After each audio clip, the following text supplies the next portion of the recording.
মুস্তাফিজুর রহমানের জিম্বাবুয়ের বিপক্ষে নিজেকে প্রমাণের আসলেই কিছু আছে, এটা আপনি আমার বিশ্বাস করতে বলেন?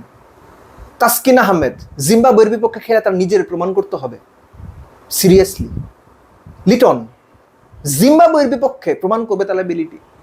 এই যে জিম্বাবুয়ের বিপক্ষে ওয়ানডে সিরিজের দলটা দেয়া হলো, এই দলটা দেখে আমি বিস্মিত হই নাই, প্রচণ্ড হতাশ হয়েছি।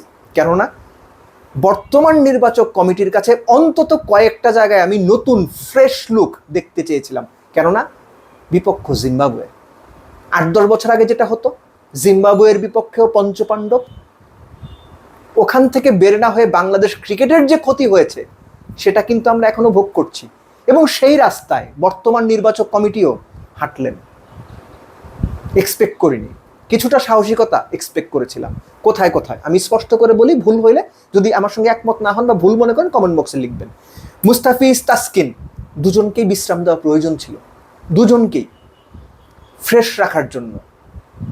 আর এই জায়গাতে নতুন পেসার যারা আছে, ধরেন মৃত্যুঞ্জয় চৌধুরী, একটা উদাহরণ দিচ্ছি আমি, প্রিমিয়ার লিগে দুর্দান্ত পারফর্ম করেছেন, ছেলেটাকে আয়ারল্যান্ডের বিপক্ষে ইংল্যান্ডে খেলিয়েছে, তারপর তো ছুঁড়ে ফেলেছেন, কোথাও রাখেন না।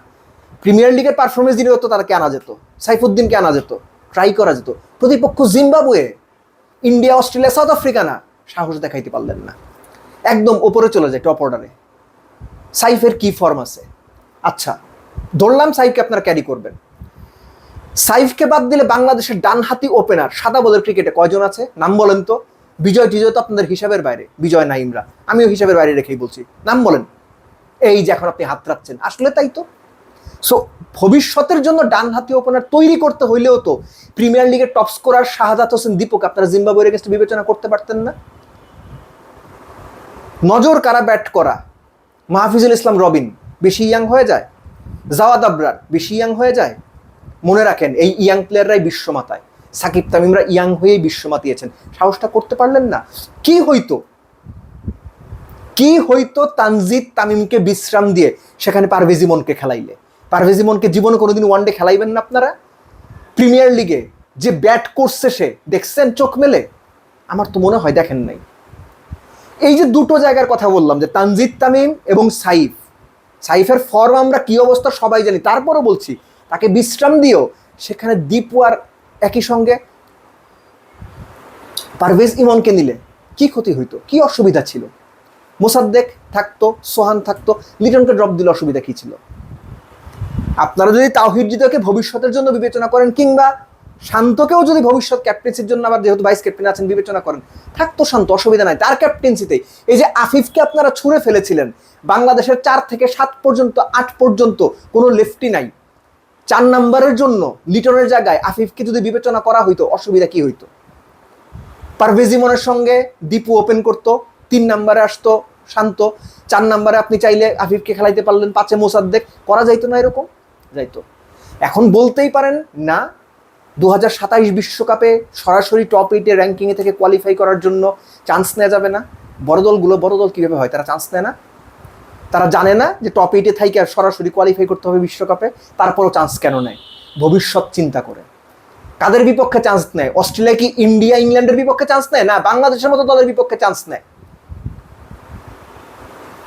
আমরা কেন জিম্বাবুয়ের এগেইনস্টে সেই চান্সটা নিব না? সুযোগ থাকার পরেও কেন আমাদের কমপক্ষে 3-4 জন টপ প্লেয়ারকে বিশ্রাম দিয়ে সেই জায়গায় পোটেনশিয়াল ভবিষ্যতে বাংলাদেশ ক্রিকেটকে সার্ভিস দেবে তাদেরকে সুযোগ আমরা দেব না জিম্বাবুয়ের এগেইনস্টে? এই পথে হেঁটে বাংলাদেশ ক্রিকেট না ডুবলেও কোনো রকমে না কুচিয়ে ভেসে আসে, নাক দিয়ে পানি যায়, কোনো রকমে ছাড়ে, আবার টিকে আসে। যেখানে যাওয়ার কথা বাংলাদেশ যেতে পারে নাই, তার অন্যতম প্রধান কারণ এই ধরনের চিন্তা, এই ধরনের দুর্বল চিন্তা, ভয় চিন্তা, দ্বিধা নিয়ে ক্রিকেটকে এগিয়ে নিয়ে যাওয়ার চেষ্টা করা। এই দ্বিধা ক্ষতিকর, এই ভয় ক্ষতিকর। আমরা র্যাঙ্কিংয়ের নামে, পয়েন্টের নামে হারা যাবে না, হারলেই সমালোচনার ভয়ে প্লেয়ারদের বেড়ে ওঠার সুযোগ দিই না। আমরা প্লেয়ারদের নিয়ে ভাবি না, আমরা ভাবি আমাদের যা আছে বেস্ট। ভানুয়াতো খেলতে আসলেও, কিংবা বাংলাদেশের কোন জেলার ডিস্ট্রিক্ট টিম খেলতে আসলেও বাংলাদেশ ক্রিকেট বোর্ড জাতীয় দলের সেরা 15 জনকে দলে রাখবে, 11 জনকে নামাই দিবে। এইভাবে ক্রিকেট আগাবে না, আগায় নাই। সো জিম্বাবুয়ের বিপক্ষে আমি যে জায়গাগুলা বললাম, আমি জাস্ট এটা আলোচনার স্বার্থে বললাম, কিন্তু 3-4টা বদল, এবং এই বদলগুলো শুধু নামের বদল না, কাজের বদল। খেলানোর জন্য বদল করা দরকার ছিল। বাংলাদেশ ক্রিকেট বোর্ড, বর্তমান নির্বাচক কমিটিও এই জায়গাতে মিজারেবলি ফেল করলো। পূর্ববর্তী যারা ছিলেন, তাদের যে প্রিভিয়াস নির্বাচকরা ছিলেন, তাদের পথেই দেখানো পথেই হাঁটলেন। সেই পঞ্চপাণ্ডবের যুগের মতোই টপ প্লেয়ারদেরই জিম্বাবুয়ের বিপক্ষে নামিয়ে দেওয়ার প্ল্যান করলেন।